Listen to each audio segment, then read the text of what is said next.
morning. Welcome to Frankly Speaking here on WYDC TV Big Fox, broadcasting live from the Hesselson studio on Market Street in Corning. I'm your host, Frank Acom, and Market Street is getting ready for the big Glass Fest coming up this weekend.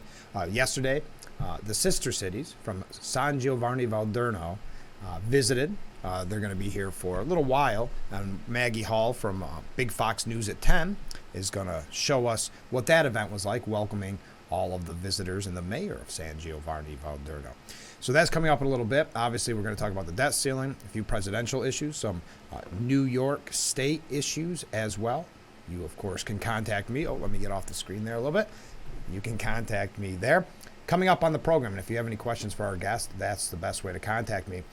Watkins Glen Mayor Lori DiNardo is going to be our guest. We're going to talk about some summer events in Watkins Glen and also just what's happening in Watkins Glen. So there's my contact information if you have any questions. Let's get to the debt ceiling before we go to our first break. So it sounds like, well, let's go right to the screen. Sounds like things are getting closer to a deal. It's good to see that Steve Martin is a part of the negotiations there. Oh, I'm sorry. That's Patrick McHenry, Representative McHenry from North Carolina. There's a lot of fighting going on from both sides. And we talked about this a little bit yesterday. Democrats are not, what's the word I'm looking for? Not keen on the idea that Joe Biden has been so quiet with them and going the tact of less is better, less the public knows. The press is mad about that as well. McCarthy has the Freedom Caucus saying you better stand strong on spending, spending cuts. And this all, of course, comes as they get ready to go. And I think they actually left yesterday for Memorial Day break. A source familiar with the talks, again, this is coming from Roll Call, said the package would provide enough borrowing authority to last 2 years. This is what's on the table, which GOP lawmakers said earlier would require something in the order of $3.5 trillion to $4 trillion. Representative Garrett Graves from Louisiana said that Speaker McCarthy's office, he was leaving the office, said that progress was slow, specifically calling out the White House for refusing to negotiate on work requirements for certain federal safety net programs. That's really been a major sticking point for Republicans. Representative Graves said, you're actually prioritizing paying people taxpayer funds to not work, and you're putting at risk funds for Medicare and Social Security for seniors. I mean, this is just a crazy calculation at this point. So our guest is here. Let me unlock the door. Oh, there we go. Good morning. We're on the air, but I'll be with you in just a second, okay? All right. So it's getting a little closer on the debt ceiling. We'll talk a little bit more about that later on. When we come back from break, we're going to hear from Maggie Hall. She was at the Sister Cities kickoff yesterday over at the Corning High School. I joined her, but I'm not on the package, but you'll be able to see the fun that we had, because if you recall, we had Mayor Bolin on our first program, Corning Mayor Bolin on our first program, and he was highlighting what a fun event this was going to be and that he was going to meet the mayor, his counterpart in San Giovanni Valderno. So that'll be coming up after this short break. Stay with us. This is Frankly Speaking here on WYDC TV, Big Fox. Welcome back to Frankly Speaking here on WYDC TV Big Fox, broadcasting live from the Hesselson studio. I'm hoping that you'd like to take a look at our fun package that Maggie Hall from Big Fox News at 10 put together for us, because we've been a big supporter of the sister cities here in Corning, and the mayor, Bill Bolin, who stopped in the first program ever from this studio to tell us about this upcoming event. And here it is, already here. So let's take a look at that package from Maggie Hall. Again, Big Fox News at 10.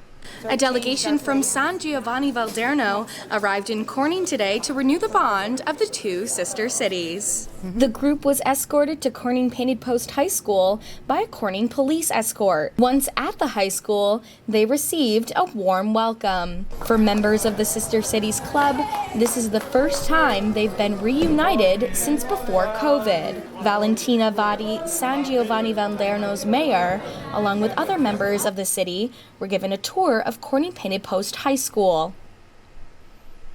State Assemblyman Phil Palmisano presented both Mayor Valentina and Corning Mayor Bill Boland with official proclamations from the New York State Legislature. So I do have a special presentation that I'd like to provide to both mayors, an official proclamation from the New York State Assembly, and I have two of them, one for each. I just want to present this to you to say, to celebrate your friendship, your collaboration, your partnership.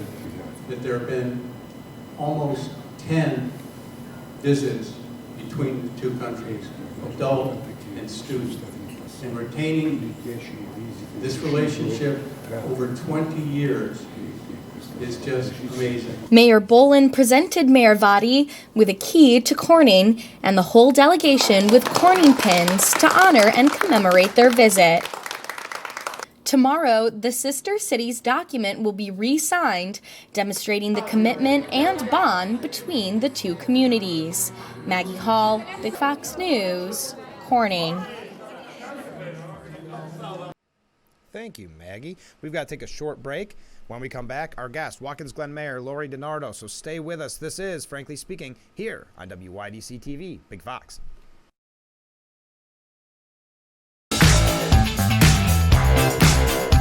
Welcome back to Frankly Speaking here on WYDC TV, Big Fox. Joining me in the studio this morning, we have Watkins Glen Mayor Lori DiNardo. Thanks so much for being on the program. Thank you. This is exciting, huh? Show business. Yeah, show business and bright and early on a Friday morning. That's right. Well, like you said, we can finally find parking on Market Street. So first of all, we haven't talked. Congratulations. Thank you. Could you tell us a little bit about your time in office? It's only been a few months, but you hit the ground running. Hit the ground running, absolutely. Building a board that a couple people that are new to the board, so we've been working really hard and went right to work on our budget. So we just passed our budget for the next year. So things are going well. It's busy. We're going into summer season, so we're That's your gearing big up. time. So we're really excited and really happy to be in the role. It's been very rewarding so far. Well, it must be nice to have new members on the board, too. You're kind of learning together, working together, right? Correct. Yeah. Why did you decide to run in the first place? So I've been on the board almost 8 years, and it was felt like the right path to move up to the mayor's position. So I ran in March and put out a great campaign, had a lot of community support. That's great. Hit the ground running there, too. I was hitting the pavement, going door to door, trying to find out what the residents really were interested in. And because of my experience on the board, and plus I'm a human resource director at Cornell, it was, the right, I felt like the right match. Yeah, and we talk about this a lot when I have guests on, and people get mad at me. But you're so right on that when you knock door to door. I talk about it with petition process, but when you're campaigning, because you learn about things you may not have realized were issues in your community. Correct. People give you an earful sometimes. They give you an earful. But in a good way. Yeah, and sometimes there's challenges, and we work through them. Sure. And not to re-campaign here, but what were your goals when you first decided to run, and are you starting to head towards those goals? Yeah, a couple things. We all have infrastructure concerns and projects that need to get done. The state has been really great about giving us funds to support that. One is our water project, and that's underway. That's a $31 million project. So, working through the project engineers and that piece has been really important. Some of the other goals were building a transparent and ethical board. Yeah. One, very, very important for me. There's a couple board members that have been there with me. So, joining the new members and getting the staff. We're having some issues around retention, and that's another piece that's been important. Like, how do we recruit people into the community? And we need housing, and we have jobs. So those are things I've been working on right from the start. What were your biggest concerns going in, and are those concerns still there? Well, there's always concerns about infrastructure, as I said, and I'll continue to work on that. There's lots of different projects, from roads to, some of our, like I said, our water project is underway. All of the, electric, all of the things that you think about that keep a community going. And, we have a large amount of tourist attraction that come to Watkins Glen, which we love. But, we have to maintain safety and traffic them, and so it's exciting, and Village Watkins Glen is, you know, a wonderful place. Really proud to be there, and you know, part of the DRI that I was part of that team that won the $10 million. So. Right. You know, we're just about done. We're finishing up our last project there, so I'm really proud about that as well. Of course. And you mentioned the budget it just passed. How did that process go? It went well. Again, it's just training and getting the new board up to speed. Sure. You know, we're all learning together. You know, I certainly told them when I ran that, you know, I'm going to make mistakes. We all going to make mistakes together. And it went pretty smooth, though. We had some really open to the public workshops. That's always great. And passed it on time. You know, so I felt like, you know, Which that's rare in this state. yeah, true. But you also mentioned the input shops. That's great. That goes back to your point of transparency. Because I think sometimes when they're done behind closed doors, so to Yeah. speak, it doesn't leave the best taste in people's mouths. That's correct. Did you have a lot of good input? Yeah, we had input, and you know, I'm still open to input. If, you Oh, know, of course. people. Right now, I'm trying to build some committee work. We have some things that other initiatives that I've been working on. Is I'm looking at our urban forest in the village. I, you know, want to make sure that our trees are protected. So I'm building a committee there of locals that are interested in that, and some other. You know, there's grant opportunities Yeah. out there for lots of different things. So, you know, you can't build it too quick. Right, You know, right. it takes some time, and that's what I've been doing. Well, speaking of that, just recently announced a $2 million from New York State for a revitalization project for the Restore New York Communities Initiative. And that's going to be, Races Ahead? Is that what it's called? Yeah, so the old Chevrolet garage, which for those you know who've come into Watkins Glen, that building was deemed unsafe. Okay. And so that building is actually gone. Okay. And that purchase from the Racing Museum just completed about a month ago. We had applied from the village for the Restore New York funding to help with that, clean up that site, because it was an old garage. There's, you know, there may be some environmental issues. So we won that just this week. It was just announced on Monday. Really, really happy. Thank Governor Hochul and her team, and that will, you know, by far get that project underway. And the goal is that we'll have a racing museum That's what it was. on that corner, which will, you know, pull in our history. Of course. And it's futuristic, which, you know, we're very excited about. It's kind of long overdue, really. Yeah. And that's what I misspoke. It's International Motor Racing Research Center that you're in Correct. collaboration with. So this could be a really big boom for, again, tourism and also for the community. Yeah, the locals love it. You Yeah. know, it's like we love coming to Corning and going to the Glass Center, right? So, yeah, it's just part of our history. Last weekend we just had the 70th anniversary of the Corvette. So we had a new event come into town that was wonderfully organized.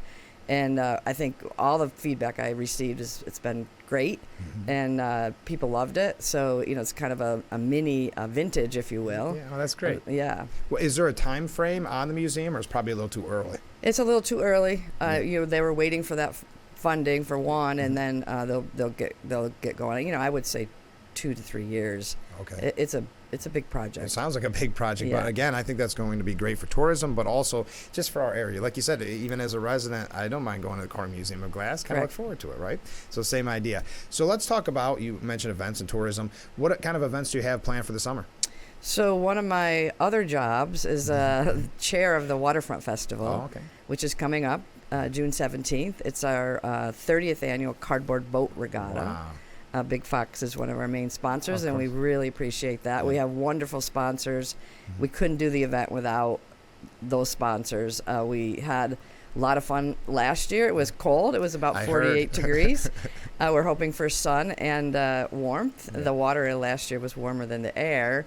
But yeah, it's a great event. It's a family event. We have lots of things for kids to do, which is really important to us. We end with a band later in the afternoon, and so it's all Saturday. The race is 2 o'clock. We call it the race, but it starts at 11 and it goes till 8 o'clock. So come on over. It's at the Seneca Harbor Park, and we're counting the boats coming in right now. First of all, if no one's ever seen this, our broadcast on Big Fox, or have attended the event, you would be shocked to know how much work goes into some of these boats. When you hear Cardboard Boat Regatta, you kind of laugh. You Yeah. picture an old refrigerator box. Yeah. They're amazing. Some of them look like they last better than my car. Yeah, the longest one we had 30 people in it. Is that right? That's right. Yeah. And it's just such a fun, family-friendly event, and so many people get really intense with the race. And then there's other guys that just, Yeah. they kind of enjoy it. How long have you been a part of the Cardboard Boat Regatta?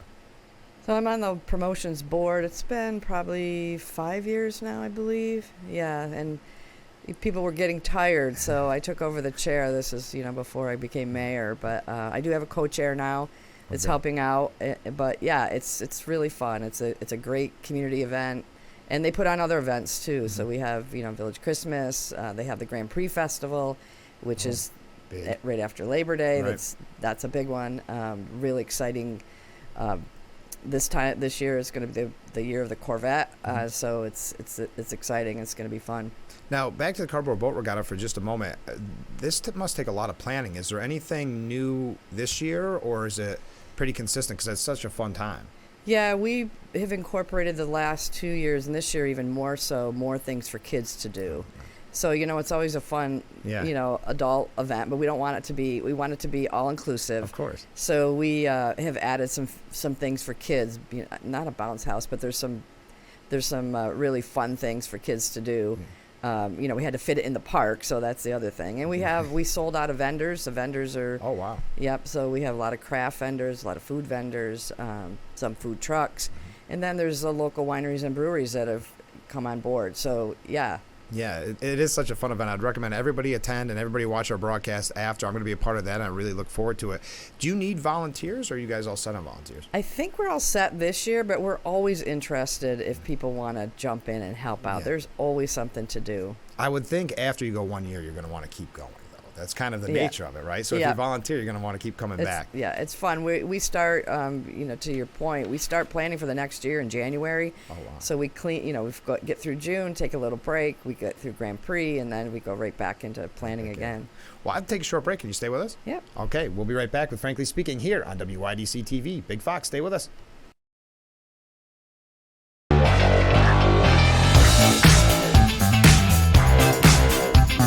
Welcome back to Frankly Speaking here on WYDC TV Big Fox. I'm your host, Frank Hakem, and this is the M.A. Neal Financial Services section of our program. As our guest is Watkins Glen Mayor Lori DiNardo. Thanks for staying with us through the break. Yeah, no problem. This is fun, right? Yeah. Now let's go to a non-fun topic. We've been having a great time talking Cardboard Boat Regatta and how great you guys do with tourism. But what are you seeing in the New York State budget? How will it affect Watkins Glen? And I know there's an issue in there specifically that I think will help a lot of our communities. Yeah, the budget, took longer than normal, and we were waiting on some of the funding, to help, as I said, infrastructure, which the state has been gracious about in helping us. There's a piece that I'm still working through. It's a little bit early, but there's some legislation that's going forward around the cannabis issue. Yep. It's affecting, a lot of our communities. We have 4 sticker stores in the village. Wow, just in the village alone. Yes, Wow. it's we have 1,800 individuals that live residents in the village, and so I'm working and have been very hard on that issue because it's a safety issue. It's a strong concern for the community. Now it feels like we're getting some support from the state. We're hopeful.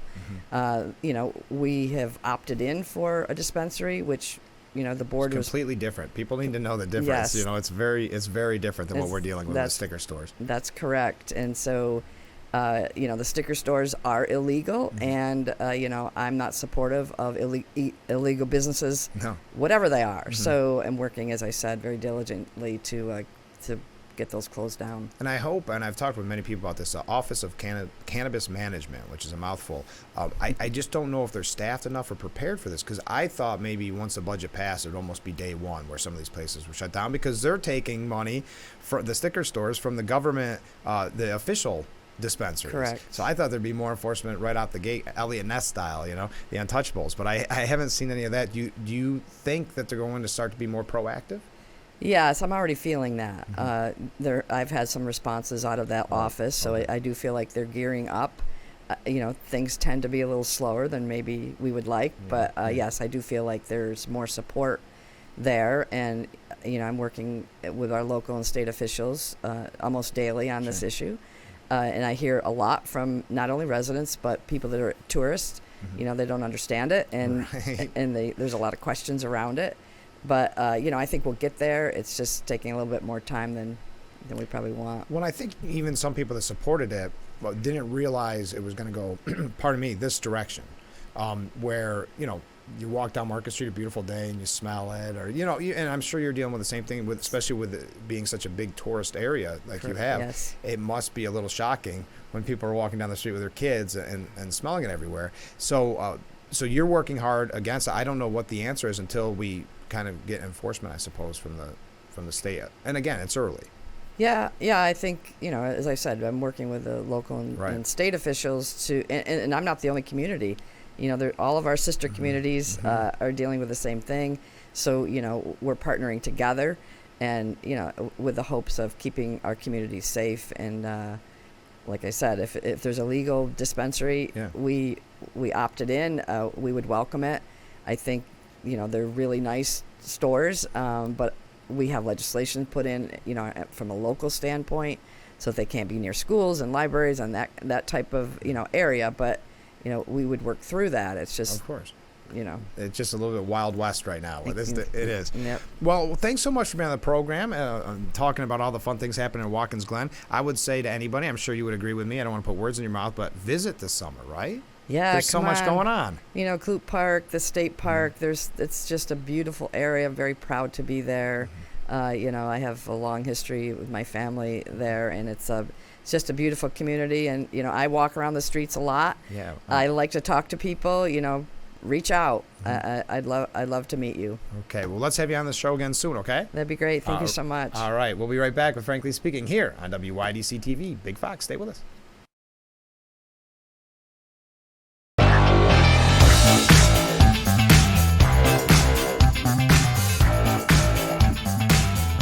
We are back with Frankly Speaking here on WYDC TV, Big Fox. I'm your host, Frank Akam, and we are broadcasting from the Hesselson studio. Thank you so much to our guest, Watkins Glen Mayor Lori DiNardo, for being a part of that M.A. Neal Financial Services interview section of our program. We learned a lot about Watkins, and I know I kind of highlighted it there, but Big Fox is a part of the Cardboard Boat Regatta. We will be broadcasting that on the station, and I will be a part of that broadcast, so I'll keep you updated when that is going to air, and we look forward to being a part of such a family-friendly, fun event.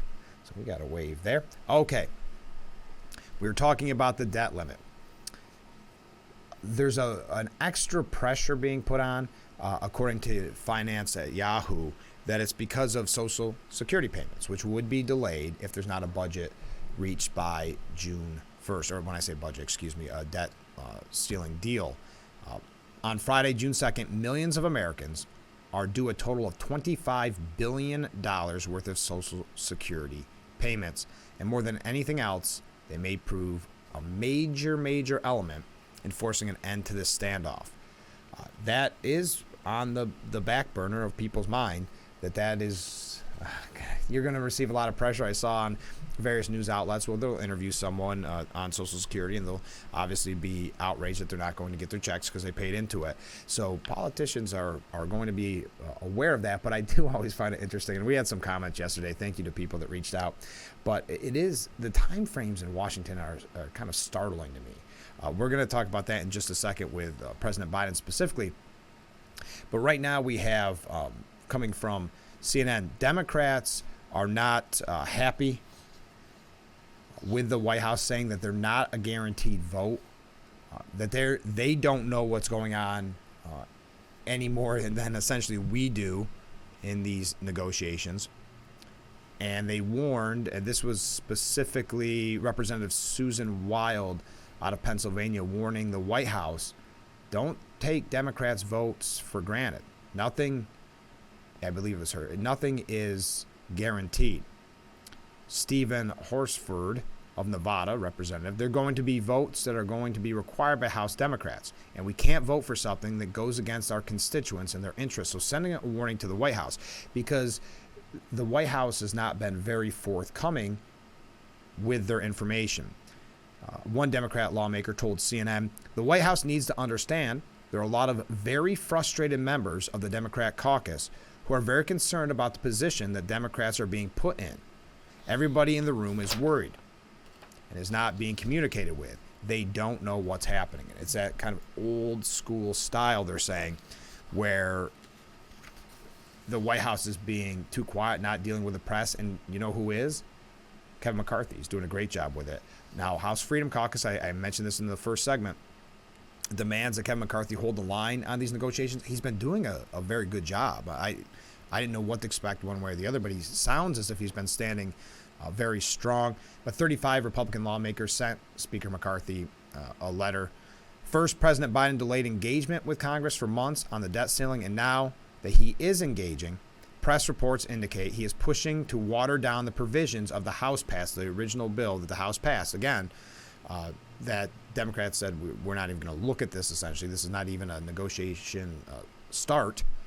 But they did pass. It was called Limit, Save, Grow Act, which simultaneously demanded a debt ceiling increase of $4 trillion or more, well beyond the $1.5 trillion provided in the House bill they wrote. So meaning that that's what the president wants. So the House Freedom Caucus is sending so it's not just Democrats going after the White House. It's Republicans saying to Kevin McCarthy, Speaker McCarthy, handle these negotiations with strength. Now, it's reported that President Biden is going home to Delaware for Memorial Day weekend, and many, according to Politico, many are outraged on his side of the aisle.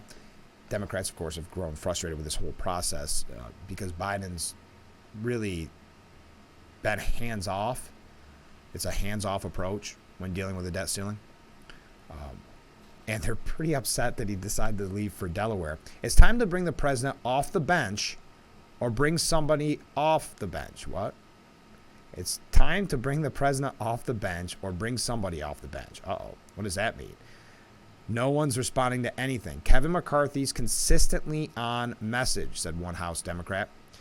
We have the Oval Office. I've never seen anything like it. So suggesting either Biden's got to start doing something or someone else has got to move in there. That's a, what are we talking, a primary situation? I don't understand. But Kevin McCarthy has been on message, and the president has been very, very silent. They used to use the power of the presidency.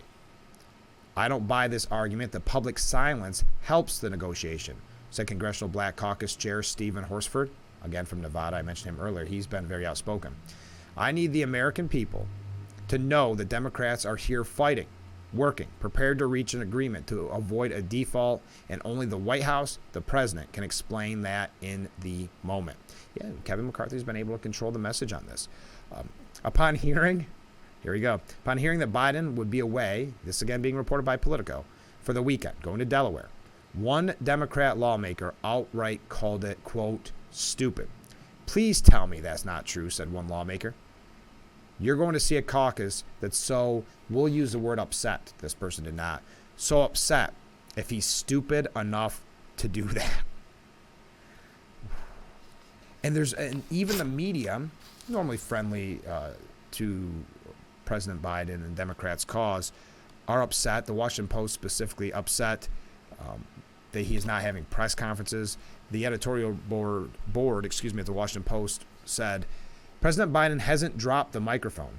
He appears to have lost it. Mr. Biden is turning into a news media evader, and it's harmful to his presidency and the nation.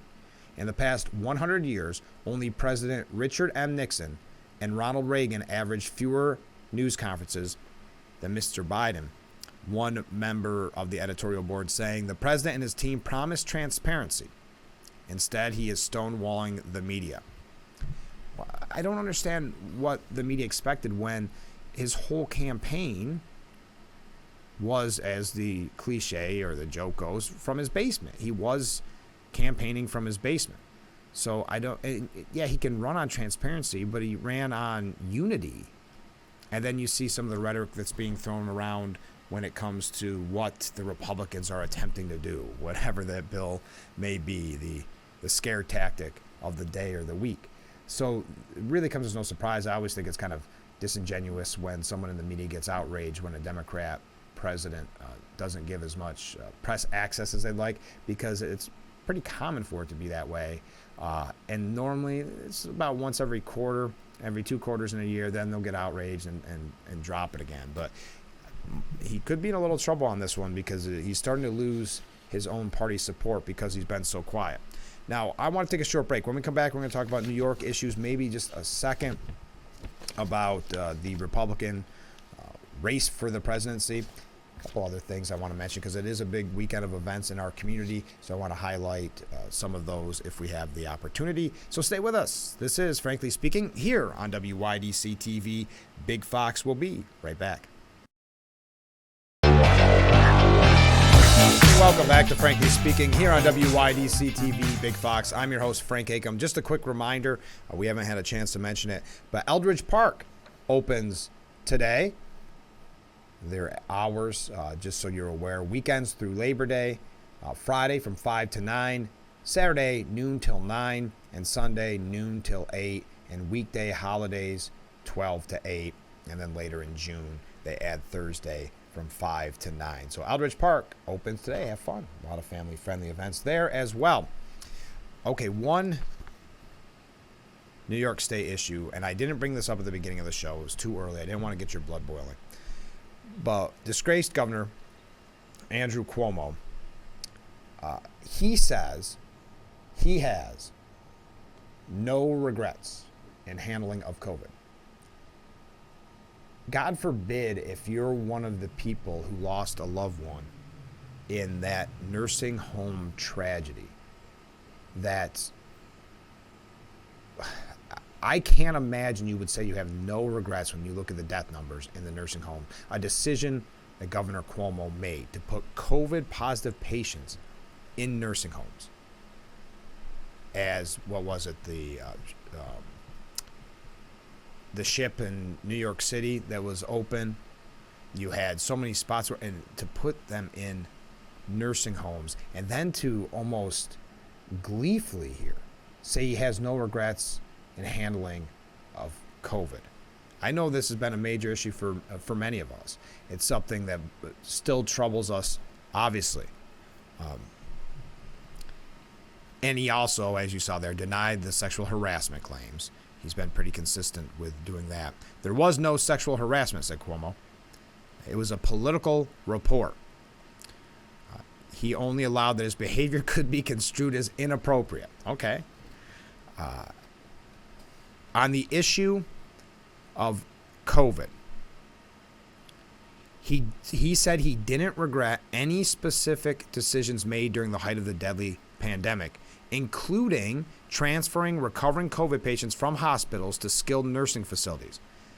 More than 15,000 nursing home residents died as a result of COVID, though he said the contagious bug was brought in and spread mostly from staffers to patients. Cuomo said he followed the advice of medical professionals who feared the hospital system would collapse and made the best judgment at the time. Quote, I was in charge of the state in the middle of this war, and I'd take responsibility for everything that happened. But again, no regrets. He also did not regret preparing and drafting a $5 million self-aggrandizing, profit-making book in the middle of the pandemic. Now, family members and Janice Dean and so many others have spoken out about this that unfortunately lost loved ones during this nursing home tragedy. Many calling the exploitation of their deaths blood money from this book. Blood money. The book was my notes, and I was taking every day. That's how I operate. My book had nothing to do with it, said the now disgraced Governor Andrew Cuomo. He said he was sorry for their pain when asked about nursing home family members. Wow. Okay. That's a level of arrogance there that you don't see every day. But keep that in mind as there is speculation he is going to run for something. Does he primary Senator Gillibrand? Does he try to give another run at governor? Does he go the Spitzer way and try to be comptroller? I don't see him going away easily. Also, before we move on to some polling numbers and some last-minute things, I wanted to highlight, because we've talked so often on this program, whether it's with the sheriffs or various politicians, about the also county officials, about the issue with drugs in our community, the tragic numbers of fentanyl overdoses, and just this addiction problem. Congressman Nick Langworthy released a press release yesterday that I wanted to highlight. He voted to stop the spread of deadly fentanyl across our nation. It's sad that we have the Narcan devices, as so many people have learned, because it's becoming so prevalent in our community. It's called HALT Fentanyl Act, and it makes permanent the class-wide scheduling of fentanyl-related substances to help law enforcement keep lethal poisons off of our streets. The bill passed the House with a bipartisan vote of 289 to 133. So Congressman Langworthy voting for the halt of fentanyl across our nation. Here is what he had to say about it. Fentanyl poisonings are the leading cause of death for Americans 18 to 49, and we have a duty to stop this deadly poison from openly flowing into our country. Fentanyl is being manufactured in hundreds of thousands of chemical plants in China, where it's being brought across our open borders by the cartels. We must get serious about this incredible lethal drug that is murdering our citizens and destroying communities. I urge the Senate and President Biden to ensure this critical legislation becomes law. It will save lives. So thank you to Congressman Nick Langworthy. All right, plenty to discuss when we come back, so stay with us. This is Frankly Speaking here on WYDC TV, Big Fox. We'll be right back.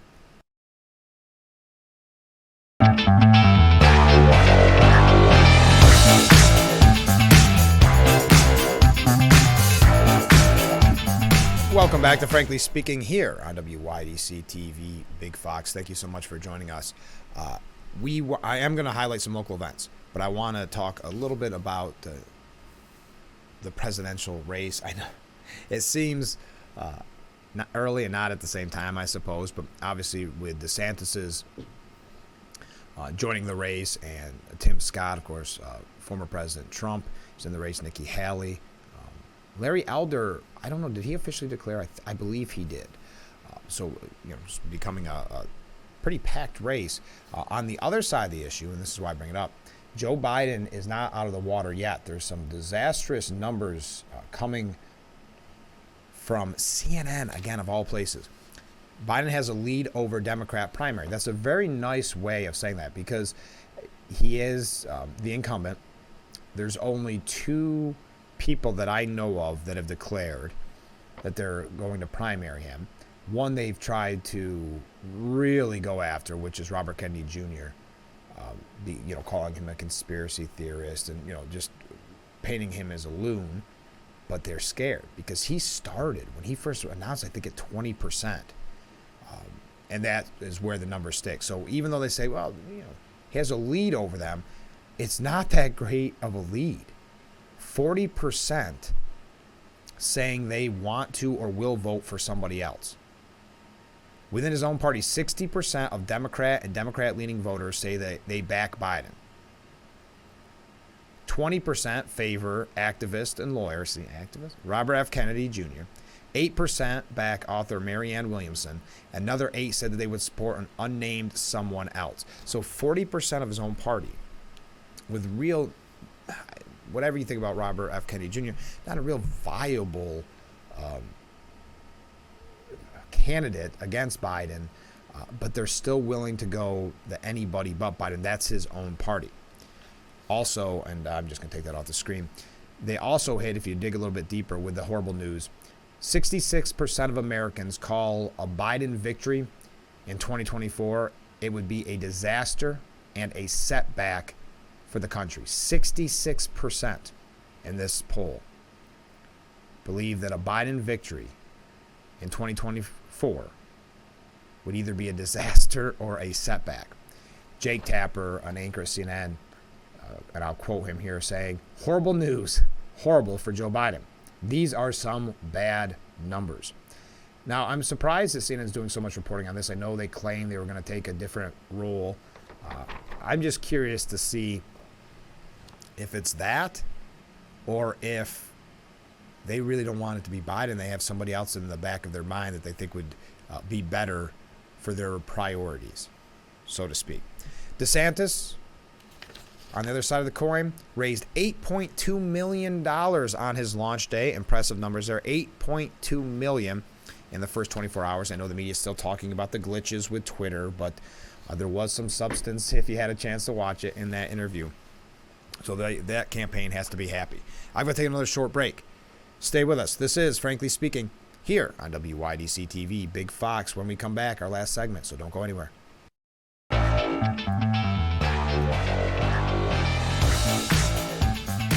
got distracted out there. Welcome back to Frankly Speaking. They're putting up the signs and no more parking, so that's a good segue here. And this is Frankly Speaking, broadcasting live from the Hesselson studio on Market Street in Corning. And I mentioned that because Market Street will be closing at 1 today. Let's see if I can get the right one. There it is. Be prepared if you're headed down to Glass Fest. That is going to be a fun event.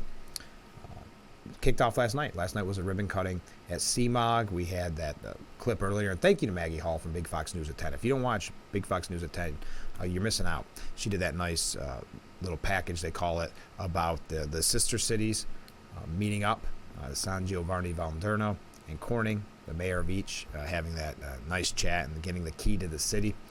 But anyway, so there, as I'm saying that, you can check out the streets that are close to Glass Fest. If you plan on coming out, there's going to be free parking at the parking garage and some other areas where you can park and have a nice weekend of family-friendly events. That's the key term on today's program, family-friendly. Also, this weekend, on Memorial Day itself, if I can find it here, I want to highlight this again. The Horseheads Legion is hosting that Memorial Day Parade. One event starting at 2 p.m. in historic Hanover Square, continuing on to the American Legion Post 442. That's 71 Old Ithaca Road. Free hot dogs and chips for anyone that participated in the parade. But they'll be selling chicken barbecue, hot sausage, salt potatoes, and then music from 4 to 8 p.m. That's on Memorial Day. So I hope that everyone can make it out to Horseheads for that event.